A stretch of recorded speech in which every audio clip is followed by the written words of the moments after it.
Good day mga choy. Ka-off duty ko lang ngayon, no? At nagmamasid muna tayo sa labas. Sobrang linaw ng dagat na yun, no? Papunta kami sa Anchorage area kasi tapos na yung operation namin. See?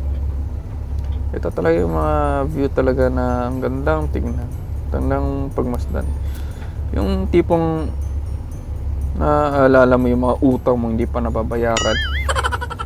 So, ngayon, problema kasi ako dito, wala akong lalagyan ng sabon ko. See? Ayan, pasensya na, medyo kinakalawan na. Matanda na kasi itong barkong to eh. Ayan, na-occupy na nila. Common toilet kasi kami. 4 kami sa isang toilet.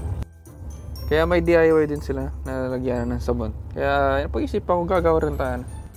So ito, may nakita tayong coffee mate bottle na wala nang naman. So let's go! May nagawa na rin ako dati pero hindi naman tulad nito. Yung iba na mga bote. So pupunta tayo sa engine room para may plano natin kung anong gagawin natin dito mga choy. At yun, wala pala kaming control room dito. So ito na pala yung pinaka-office namin. No? Okay, guhitan muna natin kung anong forma. Para naman hindi tayo mahirapan mamaya pag ikat natin ang cutter. No? Medyo nahirapan ako dito. Ang tigas, matigas mga choy. Pero yun, sa awan ng Diyos, na-fast forward natin. Naputol din na. At ito na yung forma niya. So far, nagagawa ko ng drainage niya para hindi ma-stuck yung tubig dun sa lalagyanan. I-grind natin para makuha naman yung mga cut. Tanggal-tanggal yung mga sharp edges. Charot. By the way, safety first. Safety goggles na. Yun, dihin na natin. Ito pa na-forma na. Yan o, ito na. At naghahanap pala tayo dyan ng stand. Tingnan mo yung kulo ko. Akala mo ko, no? Ang galing talaga mag-acting. Yun. Actually, nilagay ko na yan dyan. Syempre, para formality. So, ito yung magiging stand natin, mga choy.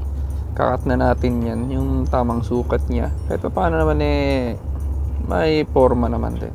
Pa-island pala to para tuloy-tuloy yung tubig. Hindi siya nag-stuck dun sa lalagyanan.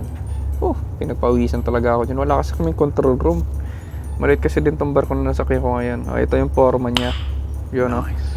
So, lagyan na natin ng Loctite yan. Special glue. Oops, alam ko naman malawak na yung noo ko lang ako. Ginawa na talagang airport. So, yan.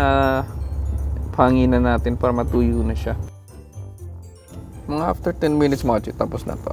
Malakas-lakas naman yung blower natin. No? At yun. Wala. Tapos na. Ito na pala yung finished product. Ikot. So, Milko. Sport deodorant. Baka naman. So, testing na natin mga choy. Tapusan natin ng tubig, diba? Diretso na yung tubig. Hindi siya na-stuck doon sa loob. So, yun lang.